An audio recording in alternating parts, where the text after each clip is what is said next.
من هەرکوێ هەن ساق و ئومیدوارم کە کانەکشنەکەی ئێمە لەم فەزا ئجازە بدات کە مەسائلێک کە تا بە ئەم دەقیقە بڕێوەچووگە تەرحی بکەین. ئێمە بارهای بار لە زوانە کەسانێک و کە خۆیان بەناوە ڕووناکبیر و بەناوە منتەقدین و خەسارناسانە کۆمەڵگای کوردەواری و بە تایبەتی ئەم سەرزەمینە کوردانە پێناسە ئەەکەن باس لە نەبوونی کولتوری دموکراسی ئەەکەن. ئێمە با بە نیەتە خەیر و ئەمە بگرین و وا تعبیری کەین و بخوێنینەوە کە گویا خەڵک بەرامبەر بە چارە نووسە خۆی لە ژیانە کۆمەڵایەتیە خۆیان هەڵگیرە مەسئولیەت نییە و ئەمە نەریت نییە. هەر بۆ خاتری ئەوەی کە ئەمە بکەین بە تەمرینێک و فێر بووین کە لە چارە نووسە خۆمانە دەخاڵەت بکەین. ئاخێزە کوردەوارە سربەخۆ ئەم پرۆژەیە کوشتنە کاک شوعەیبە زارعیە بەڕەسی ئەکات و خەریکە تەکمیلە پەروەندەس. ظاهرەن ئەمڕۆ اتفاقاتێکی تر کەوتگە کە ئێشێ بە سەمع و نەزەرە ئێوەی بگەینم تا بزانم بەرەو کوێ ئەڕوات وەکەی تریبوناڵەکان دەست پێ یەکەن. یەک ئەوەی کە تەمامە سناریۆی بەرساختەی حکوومەتە هەرێمە کوردستان و کۆمەڵەیە شۆڕژگی ڕەز ئەحمەد کێشان سناریۆگە لە سەمت و سوودارە ناڕاست و نادروستن. دوو، لە دوای ڕووداوگە لە پشتە سەری یەکتری گوماناوی بوون لە ڕاستبوونە مەقولەیە کە باسی ئەەکەن زیاترەوێن. ئەمەی کە ئێمە بە گریمانەیە قسەکانە کۆمەڵە بڕۆینە ڕێوە ئەوەی کە چاومان ئەیبینێت قەتڵێکە کە قاتڵەکەی دیارە و قاتڵەکەیشی منتەسەب کریاگە کە بەچە ئەنگیزەیەک ئەم کارەی کردگە. تەمامە ماجەراکە ناڕاستە بەو مەعنا کە ئەمانە لە ئوردوگا هەزر گوێزا چەک کریاگن و هێزە ئاسایش و هێزە دژەترۆرە یەکێتیە نیشتمانی وا لە ئەوێ. تەمامە ئەم ئوردوگا وە لە ژێر چاودێریە کامێرا. ئەمنیەتە ئەم ئوردوگاوا لە ئەستۆی ئەمان چۆنیەتیە ورودکردنە ئەسلحە بەم ئوردوگا ئەشێ لە گزارشێکی ئەمنیەتیە گزارش بدرێت. ئەوانەی کە پارێزەرە ئەمنیەتە ئەم ئوردوگا بووگن ئێشێ ئەمە دەربخەن. ئێمە نەماندی سەرکردایەتی کۆمەڵی شۆڕژگی ڕەز ئەحمەد کێشان خەتابە بە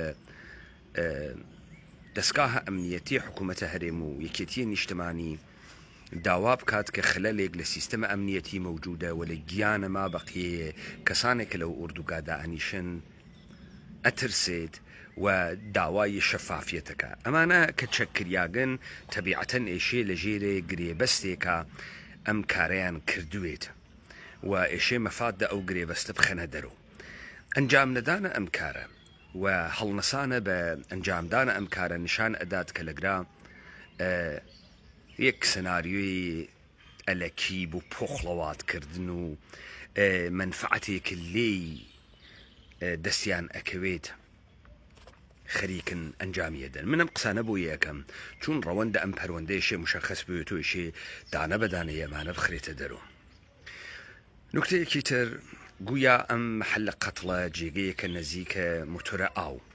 سەرچاوی ئاوە یەک ئوردوگا هەمیشە حساسترین و قەلبە تەپەندەی یەک ئوردوگاس بە تایبەتی کەسانێک کە ئیدعا ئەکەن وانە ژێرە ترۆر و لە بین بردنە. دەرنەتیجە 100% ئەو شوێنە ئێشێ دارایی کامێرا بێت و ئێشێ لە سێرە چاودێریە چڕ بێت حدە ئەقەلە مەسەکە ئیسکای نگەهبانیەکی بەسەرەوە بێت. ئەمما نکتەیەکی تر کە لەگرا مەوجودە ئەوسەکە بێجگە لەوەی کە کوژیاگە و ناوێت خوێنی پاماڵ بکرێت کەسێک کە متتەهم ئەوێ بە قەتڵ ئێشێ شەرایطە ئینسانی تبقە نەریتە کوردیە ئێمە بۆ دەرنەزەر بگیرێت. کابرا متتەهەمە و کەسێک کە متتەهەمە ئەسڵە بەربەراعەتە ئەسڵە بەرمەحکومیەت نییە. سناریۆ کە تۆ تەرحیەکەی ئێشێ ئیسباتە بەڵگەی لە پشتاوێت ئەم کەسە قەتڵەکەی کردگە وەڵێنشی سابەتیکەی کە ئەم قەتڵەکەی کردگە. لەزا ئێشەی چۆنیەتیە ورودە ئەسلحە و نیەتێک ئەو بووگێسی بەرمەڵایکەی ئەگەر ئەو ارتباتی بووگە لەگەڵ دەستگاهایە ئەمنیەتیا ئێشێ بتوانی سەر ئەم ارتباتە دەربێریت و مستەمسەکەکانی دەرخەی.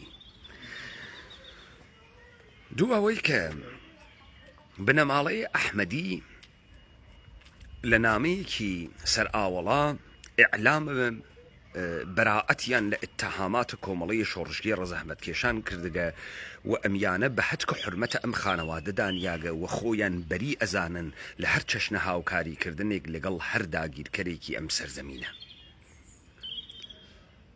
ئەمە تەکلیف خانەوادەیە ئەحمەدی تا ئەم دقیقە مشەخەسە و هەڵسیاگن ڕوو بەڕای گشتی ئیعلامە بەراعەتیان کردگە و ئومیدوارم لە قەدەمە بەعدیە بەرامبەر بە کۆمەڵی شۆڕژگی ڕەزەحمەتکێشان و یەکێتیە نیشتمانی ڕوو بە دەرگای دیوان خەڵک دادە خۆیان بەرز بکەن و تا ئەبعادە ئەم پەروەندە دەربکەوێت و ئێمە لە جێگەیەکە ئەم ماجەرا تەواوکەین.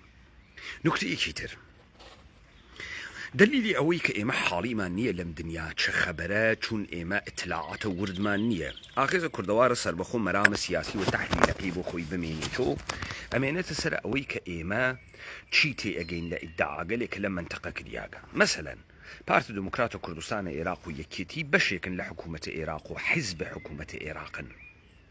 ناتوانن کوردایەتی بفرۆشنەوە فەرق بنێنن نێوانە کوردی بازی تەکە عێراقی بازیە. ئاغایانە کۆمەڵەی شۆڕژگی ڕەزەحمەتکێشان و ئاغایانە حیزب دموکرات و کوردستانە ئێران ئەمانە حیزب ئێرانین، یعنی دەوڵەتە ئێران ئەوەڵین کارێک کە ئیکا هەروە کە لە قانونە ئەساسی خۆیان هاوەرگێسی ئاحاد ملەتە ئێران فارق ئەز ڕنگ و پێس و جنسیەت و زوان و ئەمانە دەرمقابل قانون بەرابەرن ئەوەڵین کارێک کە ئیشی بکات لە نەمایش و شانۆگەریەکان نیشان بدات کە بەرامبەر بە مافە شارۆوەندان خۆی لە تەواو دنیا ئەرزش قایلە. ئیستەمە شیایە ئێمە نەمایشێکمان لە کۆنسوڵگەریە جمهوری ئیسلامی بەرامبەر بە پێشێلکاریە مافە کەسێک بناوە سەرکەوتە ئەحمەدی کە شەهروەندە ئێرانیە بدیایە. حکوومەتە هەرێم هەروە ناتوانێت بدونە تەکمیلکردنە پەروەندە هیچ ئتهامێ بدا هیچ حکمێ بدا و لە پێشەوە بێژە جاسووسێک و قاتڵێکمان گرتگە ناتوانێەوە دابکە. ئەنجام نەدانە هیچ حرەکەتی لەلایەنە کۆنسوڵیە ئێران جێگەی سەرسوورمانە. ئێوەمانان وانە ژێرە دەستە دەوڵەتە ئێرانە ئیدعا ئەکەن بە ساز و بەرگە قانونیە دەوڵەتە ئێران ئێشی هەڵسوکەوت بکەن چۆن دەوڵەتە ئێران تەرۆریستەکانی تری داڵدەدا. بەڵگە زۆرن. مەسەڵەن ئەنیسە نەقاش عیماد مغنیە لە ماجرای تەرۆرەکانە شاپورە بەختیارە دوو پلیسە فەڵەنسەویان کوش دەوڵەتە ئێران ئازادی کردن. تۆ لە پرۆسەیە دادگا هەمی کونیسا سەحرا ڕوودیەکت بوو کە مۆرد معاملە قراری گرت و ئازادیان کردن و گیریاگەکانە ئەم پەروەندە ئازاد کریان. ئێوە لە متأخرترین جریانە چی بوو داستانە تەوتەیە تێرۆرکردن بوو لەلایەنە کارمەندێکی سەفارەت و کە دەوڵەتە بلژیک گرتی و دەوڵەتە ئێرانی بە قودرەت و لە چنگە ئتحادیە ئوروپا کاورای دەرهاورد و کاورای بردۆ ئەلا ڕقم ئەوەی کە مەحکوم کریا بوو. چۆنە لەگرا دەوڵەت ئێران سکوتی کردگە. دەوڵەت ئێران حتا بۆ پاراستنە تەرۆریستەکانە خۆی وێت ئێشێ لەگرا حرەکەتی نیشان بدا کە تەرۆریستە بەعدی نەترسێت کە کارێکیان پێ محەوەل کرد بیکات. چۆنە لەگا دەوڵەت ئێران سکوتی کردگە و عەبەی موحتەدی و کۆمەڵی شۆڕژگی ڕەزەحمەتکێشان حەیتەرانەکەن و سەناریۆ لە دوای سەناریۆ دروستەکەن. دروسە من وەلیە دەمە خۆ من بە وەلیە دەم و مدعی العمومە کەیسە کاک شوعیبە زارعی معرفی کردەما بەو معنaa نییە کە من لەگرا جانبدارانە قسە بکەم. من خەریکم نەریتێک لە ناو ئەم سەرزەمینە بە یارمەتی ئەم خەڵکە نیشانەدەم.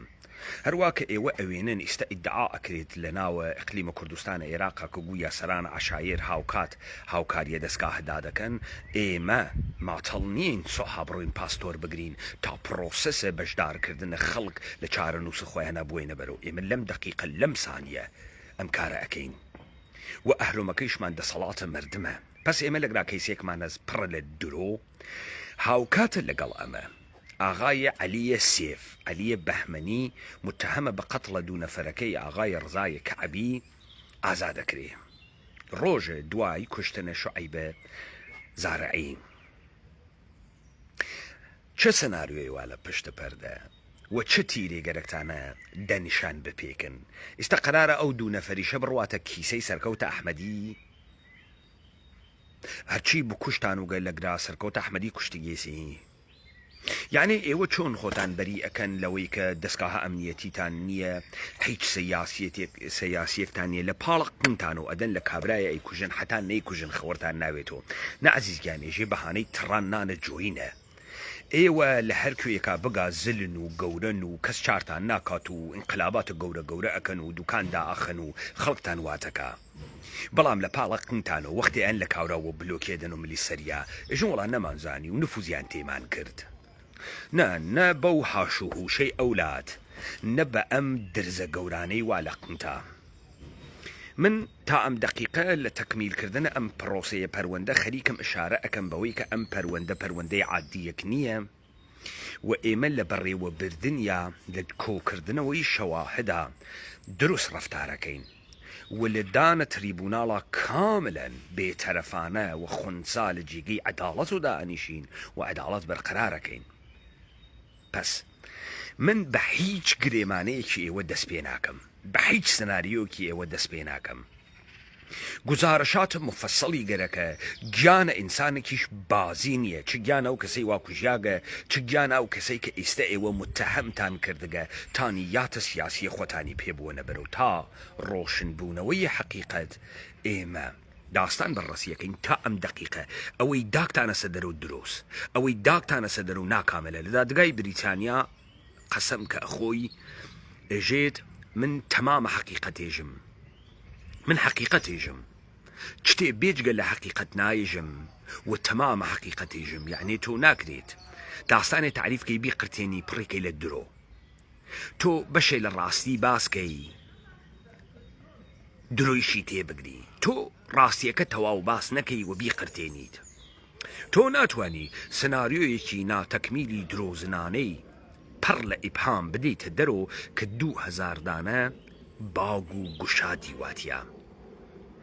خب پس ئەمڕۆ خانەوادەی ئەحمەدی بە سوورەتە نامەی سەرگوشادە ئیعلام بەراعەتیان کرد لە ئیتهامە گەورەیەک و کۆمەڵی شۆڕژگی ڕەزەحمەتکێشان بەرامبەر بە ئەم ئینسانانەیدا. بزانە کوڕم مەردم هەم خوێن ئەدا هەم بەها ئەدا، ئەم حیزبانە جنایەت ئەکەن، هاوکارە دەوڵەتە ئێرانن، لە کناریش و تەرەف و مقابڵ متتەهەم ئەکەن بە چەپەڵی و هەر وەختێ مەیلیان بێ بلۆکی ئەدەن بەسەریە. ئەم اتفاقەشەی لە جێگەیەکە بوێسێت و لذا شەفاف بەرامبەر بە ئەفکار عمومی بەرخوردکەن. دەوڵەتە ئێرانیش یا حەپەحەپی نێت و درۆ نەکا یا چۆن لەگرا لە حقوق شەهروەندانە خۆی لە ئەقلیمە کوردستانە دفاع ناکا. دەستگاگە لە ئەمنیەتی پۆفیوزە دەوڵەتە ئێران چۆن بەرامبەر بە کارمەندەکی خۆیان سکوتیان کردگە و چۆن تێڵن یەکتەنە کۆمەڵا ئەم کردیتە بکاتە گیرفانی و یەکێتیە نیشتمانی بێت و قەهرەمان یەکێتی نیشتمانی وا لە ژێرە مەزانە ئتتهامە گەورە، یەکێتی نیشتمانی تەمینە ئەمنیەتە ئەو ئوردوگاوا لە ژێرە دەستیە.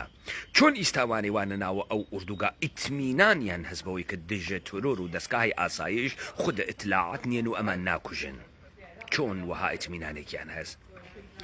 چۆن تۆ هیچ ئاعترازێ ناوێنی کۆمەڵی گاگەل ئەوێنی کە لە بەسیژێکی عمومیە گشتیان وەداخن بۆ مەرگە شوعەیبە زارعی، هاوکات خۆشحاڵن بۆ ئازادی عەلی سێف وا لە ژێرە ئتتهاماتە مختلفە. ئەمە بەو معنانیە کە کۆمەڵە بەریە، ئەم دادگا خودە کۆمەڵە و جەریانە کۆمەڵەیش بەڕەسیەکە لە سەرکردایەتیەکەیش و بەڕەسیەکات. پس ئەمە مقدمەیە تەکمەلەیە ئەم پەروەندەسە و ئێمە ئیدامەی ئەدەین تا بنە ئەم داستانە خاص دەربێرین و بزانین بەرەو کوێچێ و تەبعاتە بعدی چۆنە. ئێوە دموکراسیتان گەرەکە سەقەت دموکراسی لێدەن، چۆنە ئالەگرا پێتان بەرەخوا خەڵک فەرهەنگە دموکراتیکی بوێت و خۆی بنەڕەتە برێ کار دابنێت. پس ئالەگرا مشارەکەت عمومیە مەردمی واتیە بۆ ڕۆشنکردنەوەیە ئەم داستانە.